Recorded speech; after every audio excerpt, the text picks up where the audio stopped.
Hello everyone, May back, and today I will be doing a review and share my thoughts on this new special that just came out this year to celebrate its 75th anniversary of the Railway series.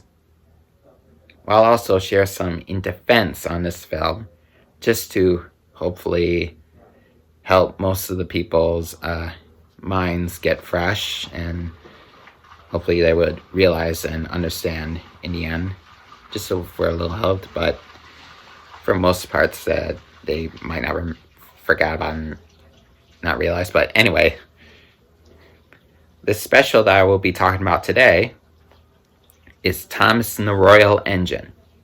For those of you who have already seen this film, you're welcome to stay and watch my review. But for those of you who have not seen it, may I suggest is that you stop this video and then go check out the film. And then after you check out that film, you're welcome to come back here and watch my full review. What is the plot of this movie? The film begins with Prince Duke, who is the host of this special in the very beginning, sharing some little histories about the Railway series, and also tells about the story of how Thomas and Sir Topham Hatt, known as the Fat Controller, of how they went off to London. Fun little fact, Prince Duke he had fun memories with Thomas the Tank Engine when he was little, and he still does to this day, which is why he is the host of the special. The film begins with Percy in the mail train, and we get a cameo of the Reverend Wilbert Awdry, who is working on some little sketches for his books, and one of the sketches that we see was the original Thomas as an LNER J50, but the Thomas we know today was LBSCER E2 tank engine. Percy arrives at Knapford Station with a very important letter for Sir Topham Hatt. Sir Topham recognizes the letter, and when he opens it up, he realizes it's the letter from the Queen Elizabeth II of England. And this would be his first time meeting Queen Elizabeth II again, this time inviting him and Thomas to London. Because the first time that Queen Elizabeth's arrival was on Sodor, and this time she invites them to London, England. So both Thomas and Sir Topham got ready early morning, and all Thomas's friends wished him the best of luck, and they start off their journey. The first stop, Thomas runs into Beresford, that pointless character who was first seen last time from the 2017 special Journey Beyond Sodor, who has done nothing throughout the film. And he is actually forgettable. But at least in this special, it was only very short, and possibly that would be the last time we see him. But who knows? And then second, Thomas runs into the junction that leads him to the woods. Along the journey into the forest, one of the branch accidentally rips Sir Topham's uniform, and Thomas ends up losing his ribbons on his side tanks due to Beresford and while traveling in the woods. And then he stops at the next junction at the signal. When he stopped at the next signal, an unknown big engine went passing through, causing the big puddle on the track to splash all over Thomas and Sir Topham. So they both had to stop at the next station, where Thomas believes it might be the location where Henry was sent to Crewe right after his accident with the Flying Kipper.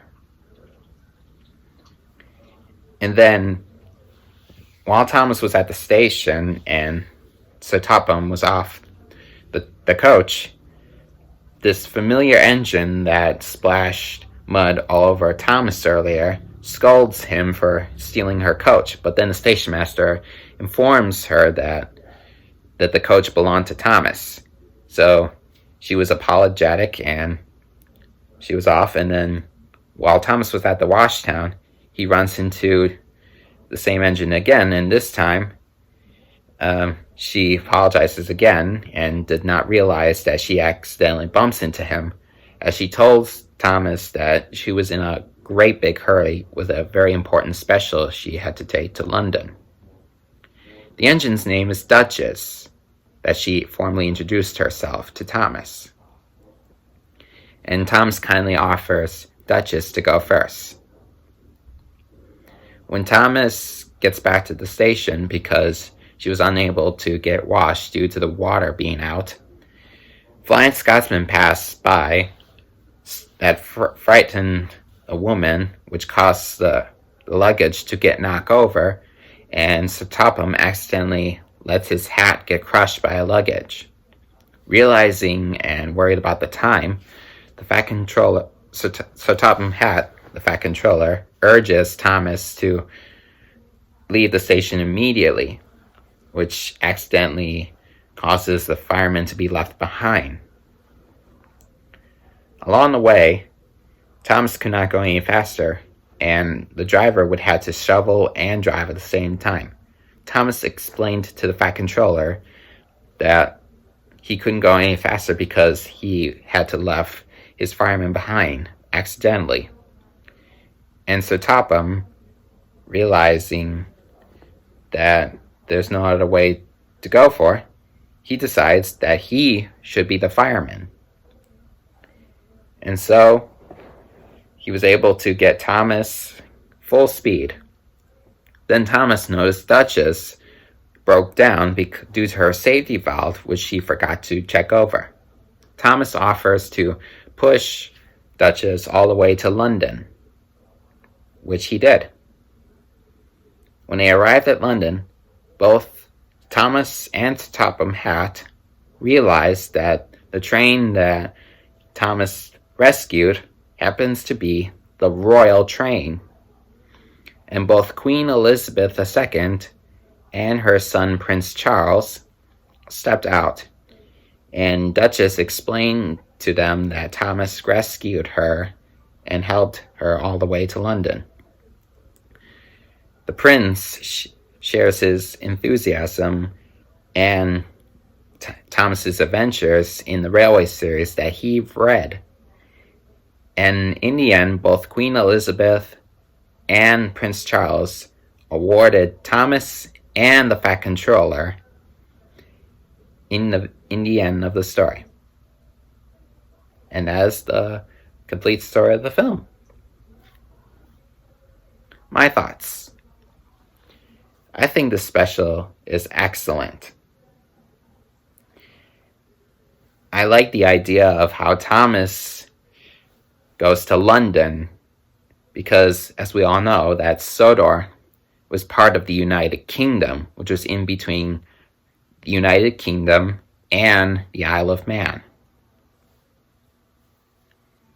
And I had to say, Duchess is such a great character and my new favorite. She was created by the new writer of the show, which I will get to later, and he's done a great job giving Duchess a great personality. And to be honest, Duchess feels more like a railway series character, in my opinion, from her personality and all that. She is very apologetic, very kind, and she could sometimes be worried about the time management and all. And now I will share you some in defense on this film, because I am aware that most people, they don't hate it, but there's just some little problems they have with it. But I thought I would just help them refresh their minds by sharing these informations I have to share. Now, the first thing I would have to share about is the line that was used from Gordon Goes Foreign, where Gordon just wishes that the station would make up its mind. there was a video that was done by Unlucky Tug. For those of you who don't know who Unlucky Tug is, he is like a great YouTuber in the Thomas the Tank Engine fandom community, and we would all admire him in his stuff that he does, and I am personally liked him, though sometimes I'm not a huge fan of his like stuff that he does, like when you use like some of the real photos of like when he like does reviews, which most of them just seems like a bit like weird. Like it's hard to explain, but it's like for example, in season 20 review, where he has a picture of a kid with the if you check it out, you would understand what I mean. And also, look, I know he's trying to be funny sometimes, which I can understand, but not like that stuff, but not my cup of tea. And also not a huge fan of his like SpongeBob theme that he would sometimes use in the background when talking about Thomas related. I mean, I just wouldn't think like SpongeBob and Thomas are like connected or related at all. And I personally am definitely not a SpongeBob person. Please don't hate me. It's everyone's opinion. But anyways, but I highly recommend check out his stuff. But anyways, I've seen Unlucky Tug's video about his thoughts on the Royal Engine with his friend called Kylie 93. I apologize if I mispronounce your name if you're watching this. I'm just gonna call it Zo93 for short. But both Unlucky Tug and Zo93 are watching the Royal Engine, and Zo93 points out the quote that said it was the dumbest thing that it was added to that special with a reference from Gordon Goes Foreign when they talked about the station name, because we have not seen Gordon Goes Foreign in the TV series, but only in a railway series.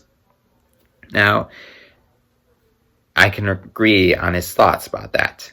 And Zo93, I'm not trying to say that you're like dumb. No, like I'm not trying to like offend you. Like I'm just like want to give out this little mention which you might have forgot about or did not mention about, because like remember Thomas and the Christmas party from season 1, because they give reference about this episode about the story that we've not seen on the TV show either, which was called Mrs. Kindly's Christmas, where Thomas explains to his engines about the avalanche, and Mrs. Kindly would have to save Thomas with the red apron, which stopped Thomas from the avalanche, and the engines would have to come up with a way to thank her for helping Thomas being saved from the avalanche. Like, we've never seen Mrs. Kindly's Christmas in the series, but only Thomas and the Christmas Party, which was a railway series special request from Britt at that time for Wilbur Audrey to write. And same thing for Gordon Goes Foreign. Like, it was originally going to be in series 2 or 3, series 2, I think, but that idea got scrapped, and of course we get that reference in Thomas and the Royal Engine of Gordon Goes Foreign, and in Thomas and the Christmas Party we get a reference from Mrs. Kindly's Christmas. But I mean, there is a possibility that in the near future we might get 2 new episodes based on the railway series Mrs. Kindly's Christmas and Gordon Goes Foreign into CGI. in the future series, hopefully, if it ever happens. Because you never know. I guess the reason why reference has to be added because there could be a possibility that maybe someday, if the writer of the Royal Engine would be hired to write Gordon Goes Foreign and Mrs. Kylie's Christmas in the future series, whatever the future may be. But who knows? It could happen possibly. And now this brings up what I've said about the writer of Thomas and the Royal Engine that I mentioned earlier. The writer of the show, or both the episodes in the past few series and in this special, was Michael White, also known as White House Films in social medias and on Sodor Island forums. Michael White is an Irish modeler and also a new writer of Thomas and Friends since 2018. So far, he wrote such great episodes, and like Andrew Brenner, Michael White is considered to be known as the savior of the show, because with Big World, Big Avengers going around, well, it's kind of like the new Sharon Miller era all over. It's kind of like the Sharon Miller era all over again, except Thomas goes into different countries. I mean, it's not bad, but well, it is kind of bad that like Thomas ends up into different countries, and we are informed that Thomas told the foreign engines that he was sent to different countries to help out, but we never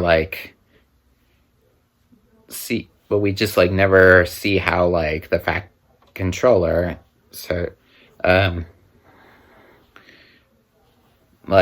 getting in contact with other countries. We just only see Thomas in different countries in the beginning in each episodes, and that was it.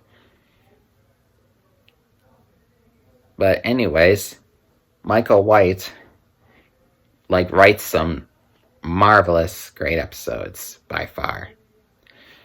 My favorite would have to be Hearts of Gold, or that was originally titled as Oldies but Goldies.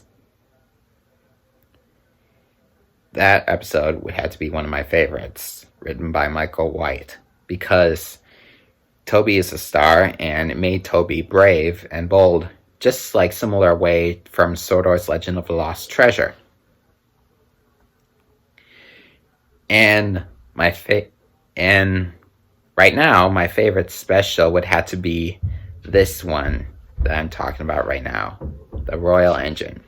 Michael White has done an excellent job on this movie. He has written brilliantly, and the great thing about it is that he actually made the drivers and firemen communicate, and also showing them working. We get to see them working inside of Thomas's cab, which was great. That's very realistic, because in Thomas and the Magic Railroad, for example, we don't see any engine crews, no drivers or firemen driving the engines, which makes no logic sense. And there's zero amount of people on Sodor. And also the fact, it just never explains how Thomas was able to stop on his own and reverse backwards when he was traveling with Lily and able to rescue a coal truck. And apparently Lady was the only one who cannot drive by herself, and only her owner, Burnett Stone, could drive her. In the Railway series, Reverend Audrey states that in real life trains had to be driven by drivers and firemen, which is why we get to see them in the Railway series and in the TV show, which I think it's great. Because when you compare to those other junk shows like Chuggington,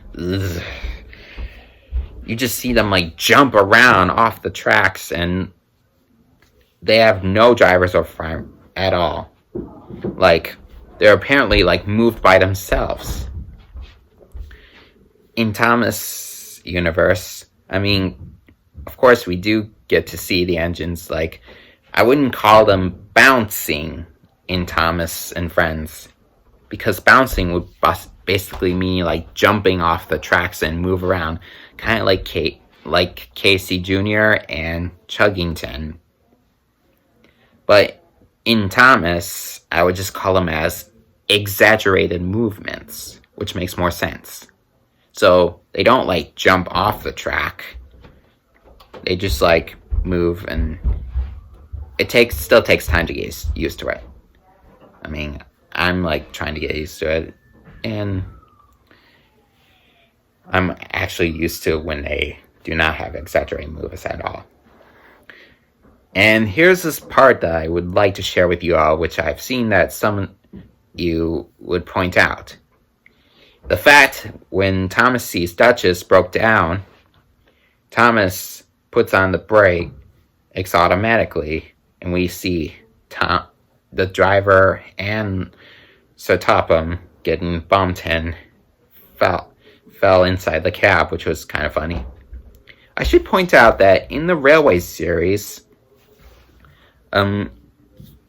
Percy and the Signal, for example, when Percy mistakes that new signal as a backing signal, and then when his driver pulled the lever, Percy can go backwards. And then in Thomas Comes to Breakfast, which is also in the Railway series, a careless cleaner had accidentally meddled Thomas's controls when he was polishing it, and when one of his controls was accidentally opened, it causes Thomas to make steam, so he was able to knows how to move. But like I said, in real life and in the Railway series, trains cannot stop by themselves or move by themselves. And Thomas learned the hard way when he thought he can manage without his crew. It did not go well for him. So possibly Michael White has been studying carefully on the Railway series logics, and which is why that little incident could be just how a similar way how in Percy and the Sentinel was done, as I mentioned before. Also, which I also had to point out next, is I really like how Michael White mentions about how Duchess burst her safety valve, because that's also Railway realism. It shows that Michael White can actually do much better as the new writer for the show, and also getting Railway realism right almost. Hopefully he will do it better, and I wish him the best of luck on that.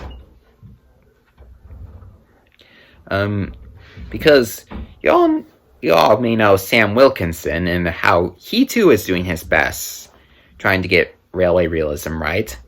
Though most times, for example, when in the fastest red engine on Sodor, because steam engines don't actually have brake fluid.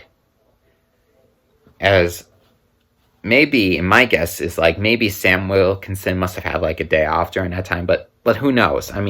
Apparently he was still credited in each episodes.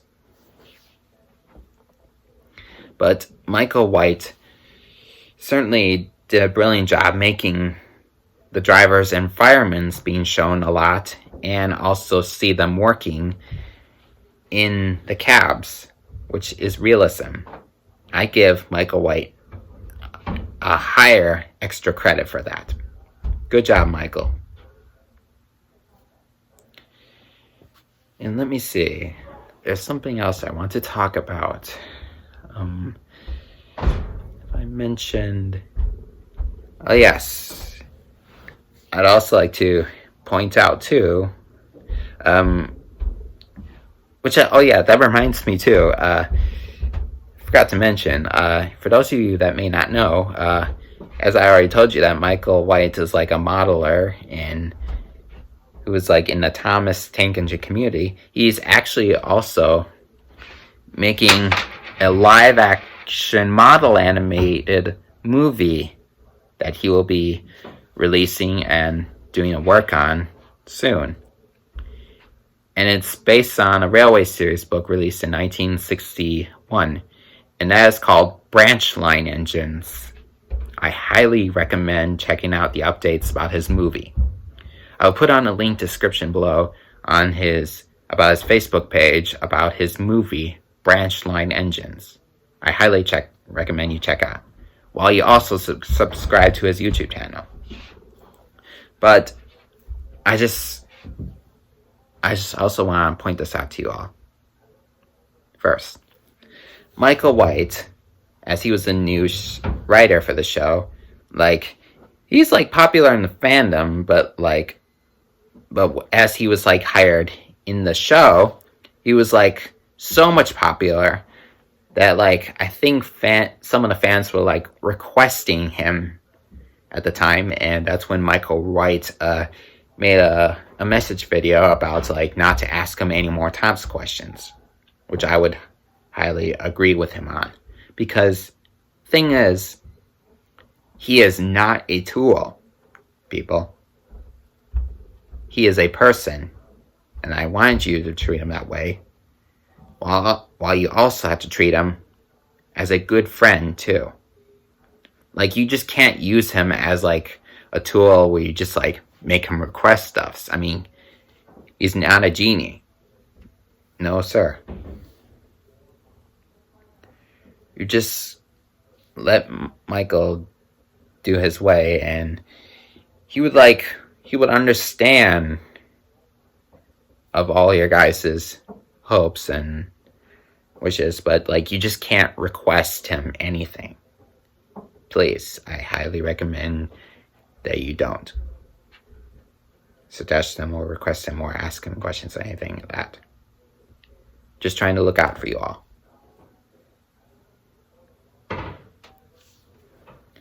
Now, I finished about some of my in-defense on this film, and also shared about the new writer, Michael White, which he is actually my favorite Thomas writer. I should also quote it for his brilliant writings that he's done so far.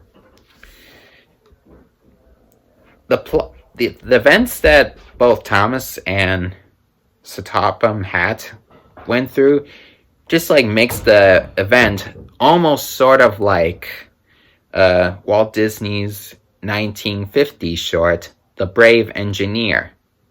Except it's not involving train robberies or going the engine too fast, or also from that big water puddle from a huge water storm, or any of that stuff as you see in The Brave Engineer, or even a train crash at all. But this is just obstacles when Thomas and Sotopham Hatt go through when going to London, and in the end they manage to rescue Duchess, and that's how they get praised and are rewarded for their heroic actions, and also remembering them as Prince Charles read in the Railway Series. Which I should also mention that in this special, you can tell when her son Prince Charles was seen in the special, you can tell that this special takes place in 1958 or 1959, somewhere not, and he was holding a Thomas model, which you could say that it's just like a blue tank engine that's similar like Thomas, except maybe we don't see the toy engine's number and we don't see a face, which makes bits more sense. And there's just like a lot of stuff that I'm trying to think of. And some people like the special and some think it's decent, and of course I've seen nobody who said they hated Thomson Royal engine. I doubt that. But I just as Chris Eden Green from his thoughts and review on The Adventure Begins that he shared years ago, back in 2015, he said that what people may not realize how significant the special was. And that's my same thoughts about this new special for the 75th anniversary this year. There's another, it's not, I wouldn't call that a special because Thomson Royal engine is actually for the 75th anniversary. I would call that one a special. But this new one that just came out this year was Marvelous Machinery. I wouldn't call that one special at all. I would just call 2 episodes or 3 episodes or whenever this episode called Sunny's Second Chance, according to Thomas the Tank Engine Wiki, which I'm also a member of, by the way. Marvelous Machinery, I wouldn't even want to think of that. Neither should you all. There have been questions about this, whether or not if it doesn't take place in the 50s anymore.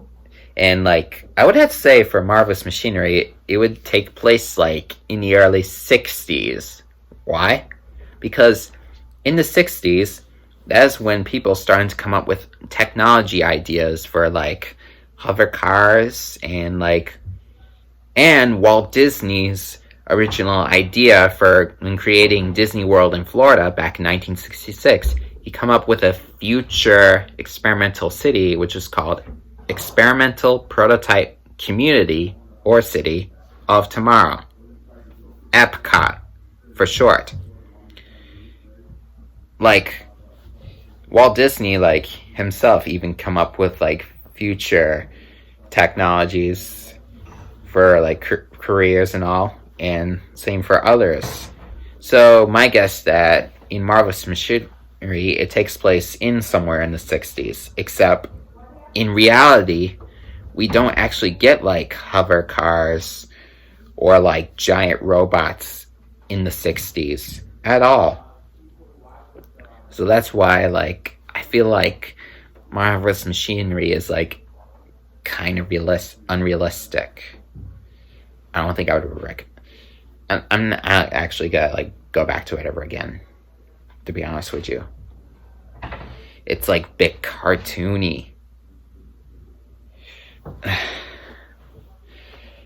Now I'm gonna have to, it'll be a couple of weeks or days to get that off my mind of Marvelous Machinery. Same thing with Big World, Big Adventures era. Most of it. But also, as I mentioned earlier, as I talked about the new writer, I really like the idea of how Michael White made the crew, the driver and the fireman crew, see them working when they're in the engine's cabs.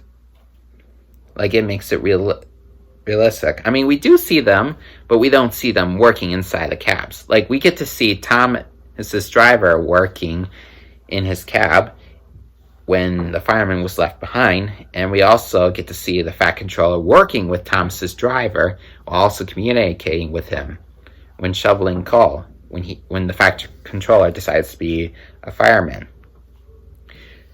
which I would have to say, that would have to be my favorite part. Like, in this version, like, you notice that, like, he doesn't wear, like, an outfit. Because, like, in Lady Hat's birthday party in Series 5, like, you see him still wearing a big black suit while working as a fireman.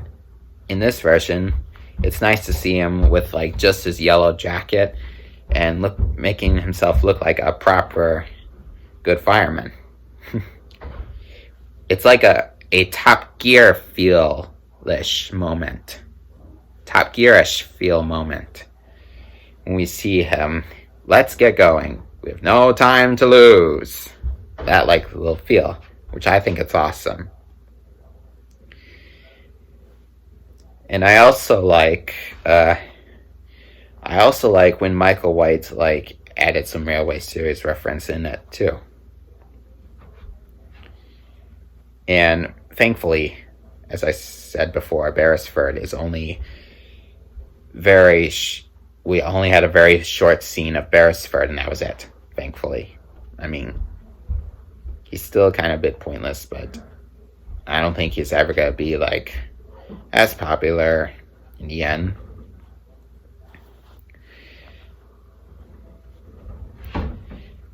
I honestly think that Thomas and the Royal Engine is, like, the best special we've ever got.